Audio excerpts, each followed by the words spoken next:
Berparas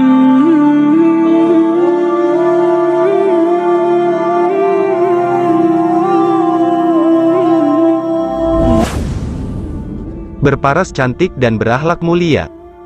Maka tak mengherankan jika semasa hidupnya Atikah binti Zaid bin Amr bin Nufail menikah dengan pria-pria terbaik dari zamannya.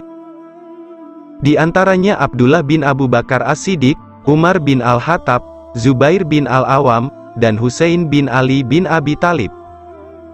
Keempat pria yang merupakan sahabat Nabi tersebut wafat dengan keadaan syahid, sehingga Atikah binti Zaid pun dijuluki dengan sebutan istri para syuhada.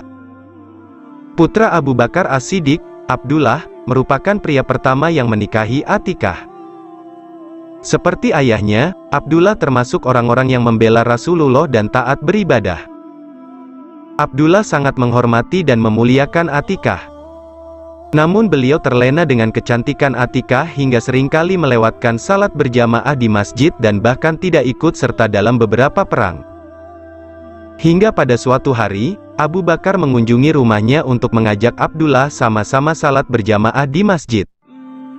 Namun, Abu Bakar mendapati anaknya sedang bermesraan dengan Atikah, sehingga dengan kesal beliau pun membatalkan niatnya untuk mengajak Abdullah salat berjamaah di masjid. Usai dari salat berjamaah, Abu Bakar pun kembali ke rumah Abdullah dan mengungkapkan kekesalannya pada Abdullah yang masih bermesraan dengan istrinya ketika seharusnya sudah bersiap untuk berangkat ke masjid.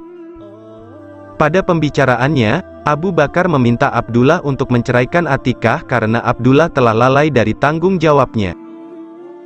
Abdullah pun mengikuti perintah ayahnya dan menceraikan Atikah yang sangat dicintainya. Perceraian tersebut mengakibatkan Abdullah jatuh sakit. Sehingga kemudian Abu Bakar mengizinkannya untuk kembali rujuk dengan Atikah. Namun dengan syarat pernikahan tersebut tidak membuat Abdullah lalai, yang ditepati oleh Abdullah dan pada akhir hidupnya, Abdullah mati syahid ketika gugur di perang Taif. Ketika usai masa idahnya, Atikah dinikahi oleh Umar bin Khattab.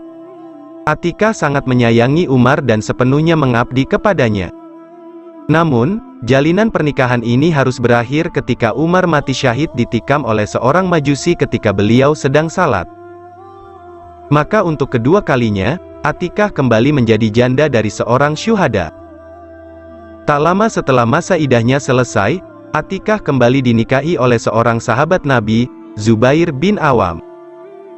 Tak berbeda dengan pernikahan-pernikahan sebelumnya, Atikah menunjukkan dirinya sebagai istri yang berbakti pada suaminya. Namun, Atikah harus kembali menjanda ketika wafatnya Zubair di medan perang Jamal. Ali bin Abi Thalib pun kemudian hendak melamar Atikah, namun mengurungkan niatnya ketika Atikah mengajukan syarat bahwa siapapun suaminya nanti tidak akan terjun ke medan perang. Akhirnya Husain bin Ali bin Abi Thalib kemudian melamar Atikah. Walaupun terpaut usia yang cukup jauh, namun keduanya tetap saling mengasihi dan menghormati. Namun, takdir Allah tidak dapat dihindari, Husain juga mati syahid di perang Karbala, Irak. Sehingga, untuk keempat kalinya, Atikah menjadi janda syuhada dan akhirnya wafat pada 40 Hijriyah.